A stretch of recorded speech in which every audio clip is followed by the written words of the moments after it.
ನಮಸ್ಕಾರ ಎಲ್ಲರಿಗೂ.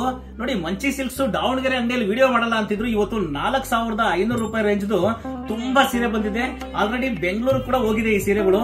ಇವತ್ತು ದಾವಣಗೆರೆ ಅಂಗಡಿಗೆ ತಗೊಂಡು ಹೋಗ್ತಿದ್ದೀನಿ. ಯಾವ್ಯಾವ ಕಲರ್ಸ್ ಬಂದಿದೆ ಅಂತ ತೋರಿಸ್ತೀನಿ. ಬಹಳ ಜನ ಕೇಳೋರು ಈ ಸೀರೆನ. ವರಮಹಾಲಕ್ಷ್ಮಿ ಇರೋದ್ರಿಂದ ಬೆಂಗಳೂರಲ್ಲಿ ಬಹಳ ಇರ್ತಾ ಇದೆ ಅಷ್ಟೇ. ನಾನು ತುಂಬಾ ಸೀರೆ ಬಂದಿದೆ ಇವತ್ತು ದಾವಣಗೆರೆಗೆ. ಎಷ್ಟೊಂದು ಸೀರೆ ತಗೊಂಡು ಹೋಗ್ತಾ ಇದ್ದೀನಿ. ಎಲ್ಲಾ ವಿಡಿಯೋ ಮಾಡ್ತೀನಿ ನೋಡಿ. ನೋಡಿ, ಈಗ ನೀವು ನೋಡುತ್ತಿರುವಂತ ಸೀರೆಗಳು ಎಲ್ಲಾ ಸೀರೆಗಳು ಇದು ವಾರ್ಪ್ ರೇಷ್ಮೆ ಇದೆ. ನೈದಿರೋದು ಮಾತ್ರ ಬೇರೆ ಇದೆ. ಅಂದ್ರೆ 4500 ರೂಪಾಯಿಗೆ ಪೂರ್ತಿ ರೇಷ್ಮೆ ಮಾಡೋದು ಸ್ವಲ್ಪ ಕಷ್ಟ ಆಗುತ್ತೆ. ಇದು 4500 ರೂಪಾಯಿಗೂ ತುಂಬಾ ವರ್ತಿರುವಂತ ಸೀರೆ, ಬಹಳನೇ ಚೆನ್ನಾಗಿದೆ. ಈ ತರ ಜಸ್ಟ್ ಜನಕ್ಕೆ ಕೊಟ್ಟಿದ್ದೀನಿ. ತುಂಬಾ ಒಳ್ಳೆ ಸೀರೆ ಇದು. 4500ಗೆ ನಿಜ ಹೇಳ್ತೀನಿ ನಾನು, ತುಂಬಾ ವರ್ತಿದೆ. ಈ ಸೀರೆಗಳನ್ನೆಲ್ಲ ಇವತ್ತು 4 ಗಂಟೆಗೆ ದಾವಣಗೆರೆ ಅಂಗಡಿಗೆ ರೀಚ್ ಆಗುತ್ತೆ. ಅಲ್ಲಿ ಕೂಡ ನೀವು ನೋಡಬಹುದು. ಈ ತರ ಕಲೆಕ್ಷನ್ಸ್ ನಮ್ಮ 3 ಬ್ರಾಂಚ್ ಅಲ್ಲೂ ಸಿಗುತ್ತೆ. ಬೆಂಗಳೂರು ಅಂಗಡಿಯಲ್ಲಿ ಆಲ್ರೆಡಿ ರೀಚ್ ಆಗಿದೆ. ಅಲ್ಲಿ ಬೆಂಗಳೂರು ಹೋದವರು ಅಲ್ಲಿ ಕೂಡ ನೋಡಬಹುದು.